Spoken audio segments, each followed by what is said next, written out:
kilifa yi jël nañ dogal tëj ko en tout cas Ndéné Mbodj ci ndigalul ki nga xam ne mooy ministre bi di Daouda Ngom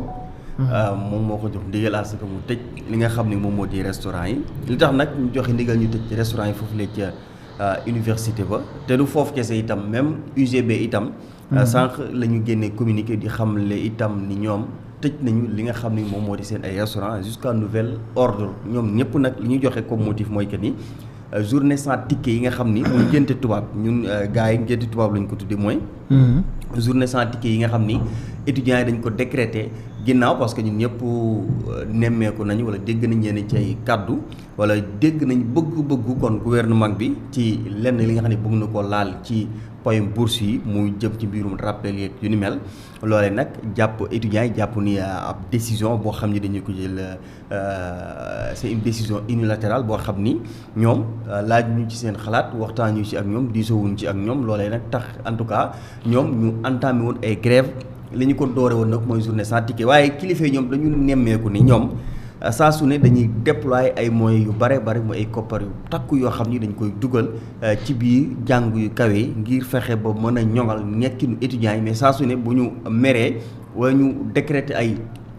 grève rek dañ ci jaare maanaam yàq lu bare bare te loolu dafay tax ñuy nekk dans l'éternel recommencement ñoom nag tey jii rek dañuy def li olof naan xotteeku ca bala ngaa lakkale mooy balaa ñuy décréter journée sans ticket ñëw di leen yàqal ñoom ñu tëj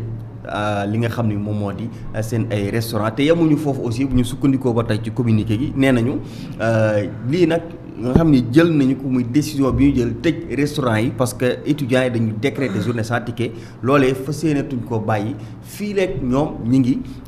jël ay décision di décréter journée sans ticket parce que ñoom loolu jàpp nañu ni en tout cas tegiwul fenn la te lu jaarut yoon la kon du ñu nangu étudiants yi bu ñu doon yem rek ci journée sans ticket ñëw lekk te bañ a fay dem seen yoon xëy na mën a am benn problème bu ñu sukkandikoo ci communiqué gi mais yàq gi ñu ciy boole ay bagages muy ay matériels yoo xam ni état bi saa su ne moom mooy génnee xaalisam ay kopparam di ko jënd loole nag la kilifa yi mënta bàyyi mu jàlle noonu moo tax ñu ni dañuy tëj li nga xam ni moom moo di restaurant yi jusqu'à nouvel ordre nag mooy ba jëmmi jamono wala ba jamono neex ba sax kon étudiants yi génn ci li nga xam ni moom la ñu nekk waaye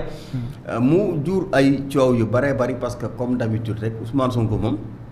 lépp lu xew ci réew mi ñu jël ko ni voilà moom moo def alors que teg ko ci port effectivement ni lépp moom la voilà alors que lii gouvernement bi ci boppam en tout cas ci ni nga xam ni noonu la ñuy doxal ak politique bi nga xam ni am nañu ko moom moo tax ñu mën a doxal léegi nag am na ñuy taxaw naan gouvernement bi bu fekkente ni ci bourse étudiants yi lay yaakaar pour redresser pays ñi ngi nax seen bopp ma ni ñooñu ils n'ont rien compris maanaam gouvernement dañu nekk ci logique yu yaxanal xool bépp dépense boo xam ne jàpp nañu ni maanaam dañu ñëw wax ni réew mi fii lañ ko fekk gafa geeg lii moo ci nekk bu ñu bëggee génn ci crise bi nga xam ne ñaanu yàlla dugg ci nii ak nii la ñu war a doxale ñoom dañu nekk ci logique gu fépp foo xamante ni si nii am nañu yaakaar ni tey ay koppar ba nga fay dugg te nekkul loo xam ni maanaam lu mënta ñàkk la ñoom dañu nekk ci tànk yi jéem a xool naka la ñuy def ba yaxanal rationaliser voilà ba sakkanal loolu la suñu maam yi naan économiser maanaam économiser googu nga xam ni moom la maam yi naan économiser la maanaam ñoom dañu nekk ci logique boobu léegi nag ñoom parce que alaaji wax dëgg yàlla étudiants yi bu ñu waxantee dëgg rek man étudiant laa ba tey sama ay mbokk lañu mais li ñu am ci ay privilèges bari na trop da ngay loger doo fay même su fekkente ni laajte ay conditions alaaj doo fay courant doo fay ndox añ ñu ni la plate boo xam ne 1000 francs la war a jar dans les normes ñu jaay la ko 100 francs li ci 900 yi ci des état bi moo koy subvention état bi moo koy fay maanaam du gratuitement maanaam 900 yi état bi moo koy fayal étudiant bi du leer subvention la quoi voilà ndekki bi aussi ñu ne la ndekki lu mu néew war nga cee mën a dépenser benn 500 francs ñu ne la indi fukki dërëm état bi mooy fay li ci des pour man alaaji loolu rek maanaam ba ñu la gàddulee nu mu tuddati sa dëkkuwaay te doo fay dara doo fay ndox fayoo courant alaaji añ bi ñaar fukk ngay joxe añ reer ñaar fukk ngay joxe reer fàttewoon naa reer aussi ndekki nga joxe fukki dërëm reer loolu pour man leneen luñ ci dolliwaatoon rek dañ ci waroon a jàpp te sant yàlla mais après da nga ñëw ñu ni la étudiant boobu noonu alaaji chaque fin du mois en tout cas ci année scolaire bi dina jot bu fekkee kii bu bourse entière am dana jot 40 000. kii di jot 20 000 francs par mois. mais danañu dem ba jëmmi jamono mooy seen 13 mois yooyu xam nga 14 mois yooyu. 13 mois yi ñuy laaj alaaji. ñuy laaj rappel boo xam ne alaaji mais loolu ay koppar yu bëree bëri la chaque étudiant rek bu fekkee da ngay jot. waaw plus de 400 000 francs et quelques loolu c' est des milliards yoo xam ne daf koy kutiwaat état du Sénégal sans compter courant bi mu war a fay ci biir campus yeeg ndox yeeg yooyu yëpp. loolu tey dafa nekk ay charges yu bëree bëri ci état bi boo xam ne ñii dañu dikk jàpp ni parce que nag problème bi du ñii ñi nga xam ne ñoo jiitoon ñoom ñoo mosul woon xalaat ni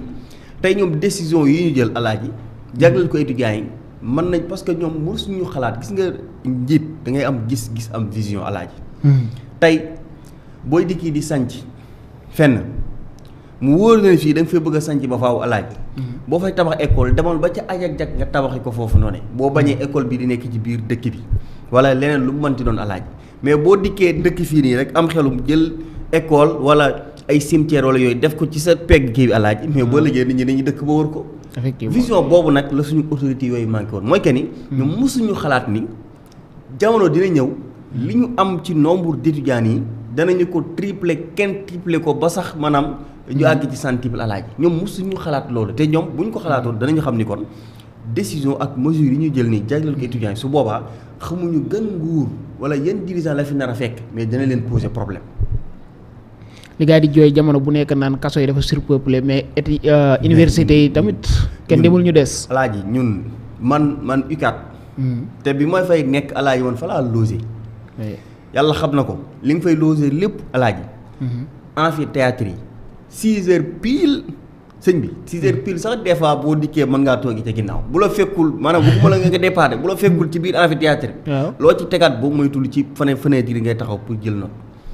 te loolu benn classe dong lay doon alaaji ci licence 1 boo xam ni bul xam ñaata classe la UCAD ñaata faculté ñoo fa nekk alaaji loolu yëpp di ay étudiants yoo xam ni kenn ku ci nekk alaaji état bi dafa am lu mu la warlu kenn ku ci nekk da nga am loo xam ni da nga koy coûter état du Sénégal loolu nag man dama jàpp ni gis nga coow ak yi wax réglé wul dara tey ñoom gouvernement bi ak étudiants yi dañu war a toog autour d'une table sëñ bi ñu waxtaane yëf yi ñu régler ko parce que nag olof Njaay dafa faral di wax ni bopp du yanu bët du yanu mais xam na lu bopp attan bët du yanu mais xam na lu bopp attan gis nga étudiants yi ñoom ñoo la gën a xam ni benn farde la ñu ci nguur gi ñoom ñoo la ko gën a xam léegi nag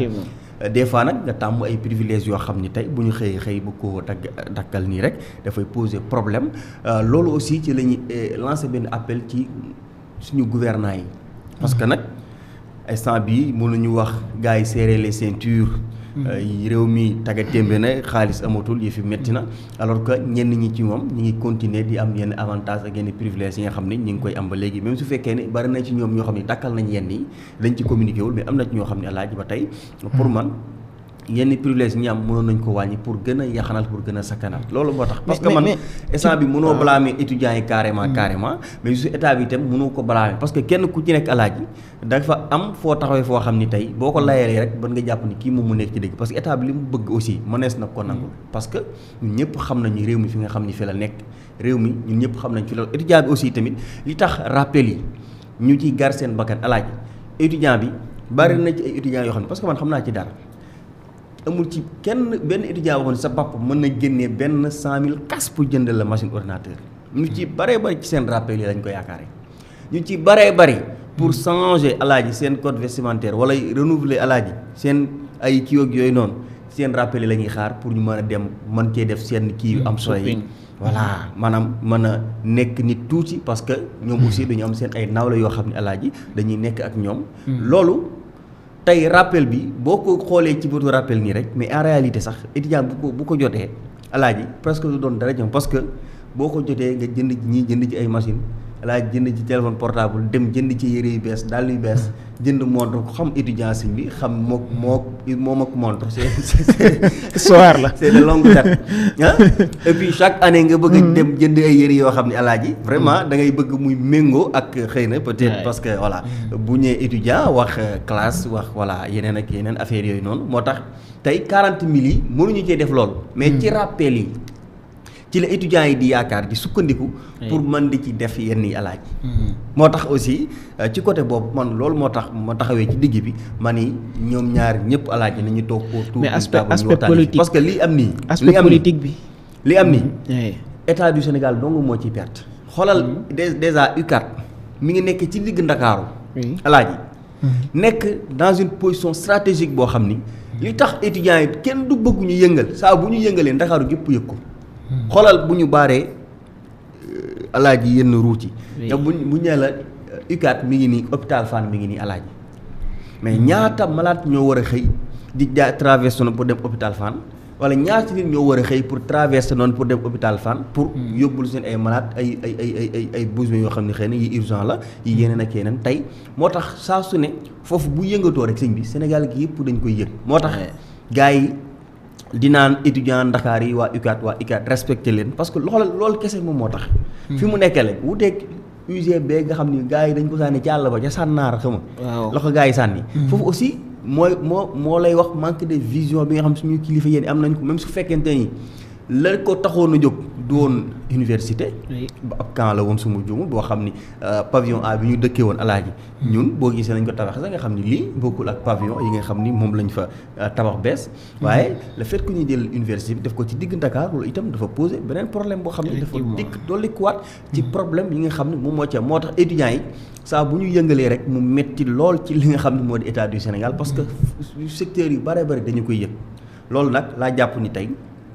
la ñu war a jël ay dogal yoo xam ne dañ koy régler définitivement ba nga xamante ni si ni alaaji ba liggéey étudiant bu fi jóg di jéem a yëngal te nekkoo ci lu yoon ñu teg ay daan yu sévère yoo xamante ni si ni dina servir exemple képp koo xam ne naroon nga jóg jaar ci ay tànki caaxaan ak i tappale yoo xam ni ñëpp xam ne teguwul fenn lu ko mooy nag mais kii maa ngi wax léegi naan aspect politique bi parce que gis nañ bi mu fi njëkkee xew grève yi nga xam ne passé na mel na ni dañ ci nemmeeku woon bu baax loxo politiciens yi ñu ci bari di manipuler de côté bu nekk ñii nekk ci côté pouvoir ñi ngi manipuler comme ni ñu mëne mais tamit opposition bi jëloon ko def ko seen guerre ñoom seen bopp. au détriment de opposition bi ñenn ñi commencé nañ sax parce que gis naa ci ku ci mel ne Pape Djibril Fall di boroxlu ci yëf yi di naan li xew. alors que war nañu mën a xam ne lii c'est au-delà de la politique. loolu ñoom mënuñu koo xam. maanaam ñoom toujours ñenn ñi nekk ci soi-disant opposants yi ñoom. yéenewuñu réew mi jàmm ñoom bu ñu sañoon saa su ne réew mi dafay nekk ci tàkk di boy. et alaaji lii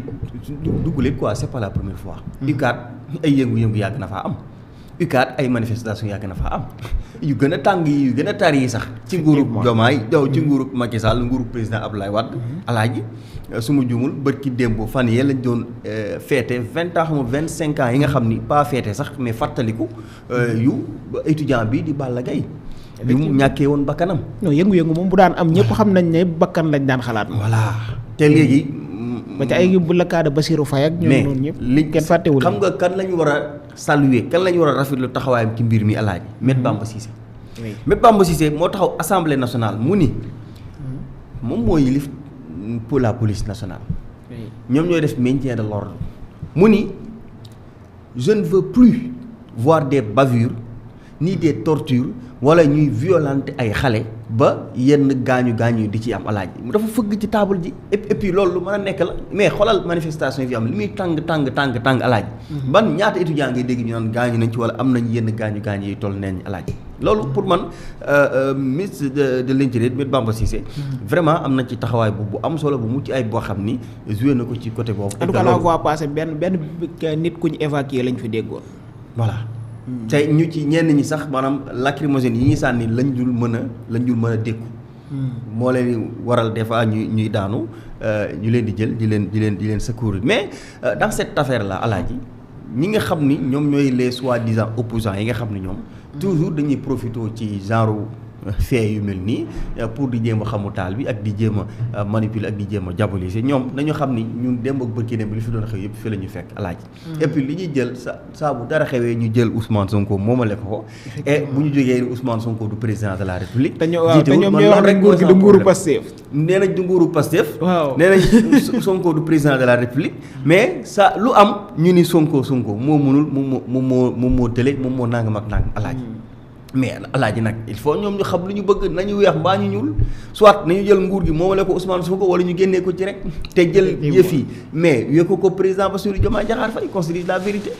kon dans cette affaire du mbir boo xam ne lu ñu war a politiser la étudiants yi alaaji ñun ñëpp xam nañu Ousmane Sonko doole bi nga xam ni am na ko ca biir UCAD étudiants yi ni ñu ko toppee ak ni ñu ko bàyyee xel ak ni ñu ko joxee bopp alaaji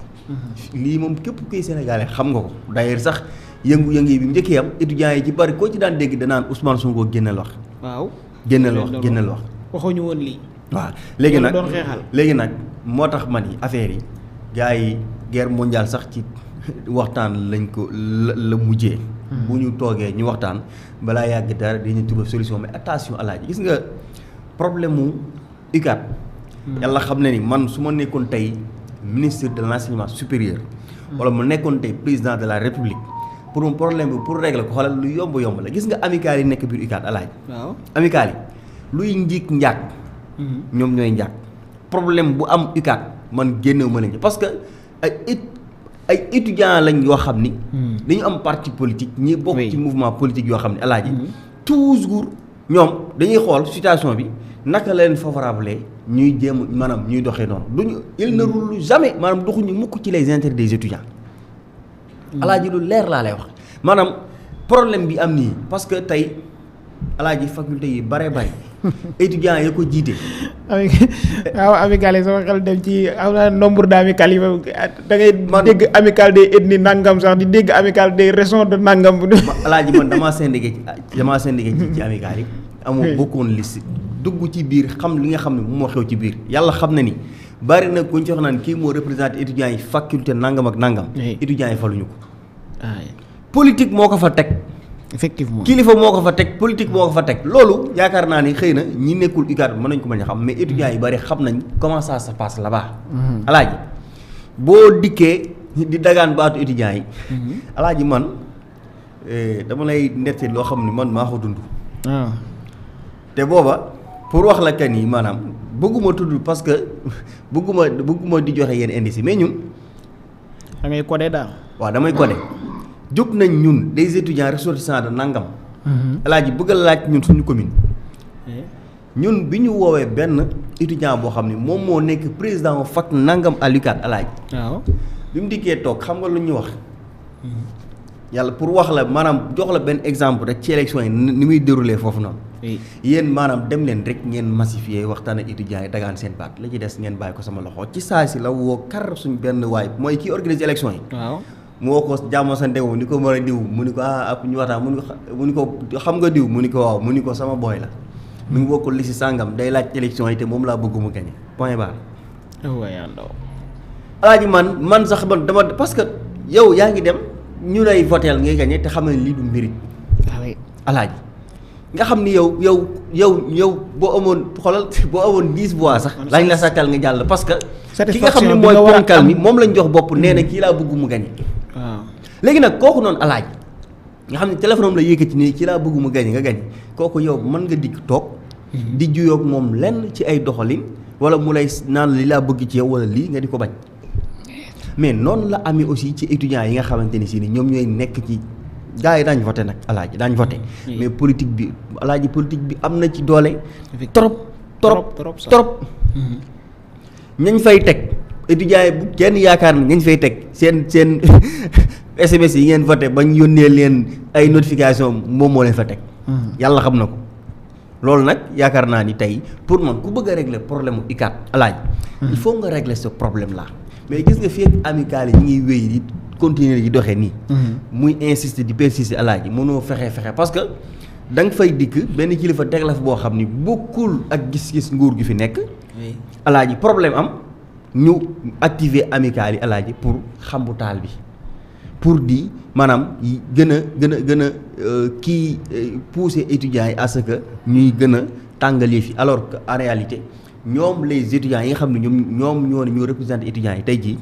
am na ñu fu mënoon a jaar foo xam ne tey dañ mën a waxtaan ak étudiants yi ba lépp revenir à la normale mais la plupart ñoom du ñu ko bëggee noonu moo tax ma ni la sa problème la alaaji ku ko bëgg a régler bu yeboo nga régler amical yi nga xam ne ñoom ñoo nekk foofu noonu parce que nag gars yi am nañ fa doole de lu leer laa lay wax. trop sax trop. voilà c'est du lobbying là-bas. donc jërëjëf Kébé Yakhine ñoo bàyyi la nga nuyoo mbokki internautes yi balaa ñëw dugg ak yow ci laaj ak tontu. ñu ngi nit di leen ziare di nuyu sama xarit sama ñaq yi sama instant Kébé maa ngi lay ziare. delloo ziar laaj. sama waa ji nga xam moom laay topp quoi.